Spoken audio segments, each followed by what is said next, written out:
City శివార్లలోని Ibrahimpatnam చౌరస్తాలో ఇవాళ సాయంత్రం ఒక స్కూటర్ డిక్కీలో పేలుడు సంభవించింది. ఈ సంఘటనలో ఓ వ్యక్తి గాయపడ్డాడు. కిరోసిన్ బాటిల్ పేలడం వల్లే ఈ పేలుడు జరిగినట్లుగా పోలీసులు తేల్చారు. భారీ శబ్దం రావడంతో బాంబు పేలిందని జనమంతా భయపడ్డారు.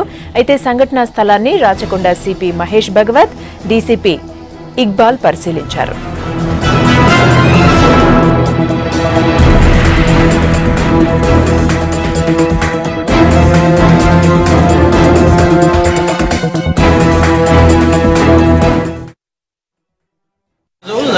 ఏడు గంటల ప్రాంతంలో మన ఇబ్రాహీంపట్నం అంబేద్కర్ స్టాచ్యూ సెంటర్లో ఒక లక్షెట్టి నాగశెట్టి అని ఈ గప్చూ బండి వేరే వాళ్ళతో కిరాయికి ఇచ్చారు.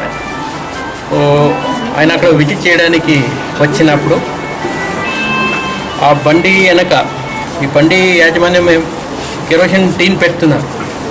ఆ కెరోసిన్ టీన్ సడన్గా బ్లాస్ట్ అయ్యి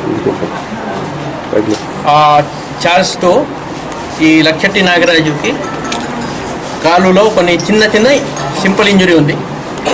ఈ కెరోసిన్ డిబ్బా ఎక్స్ప్లోడ్ అయింది. ఇది బాంబ్ బ్లాస్ట్ కాదు.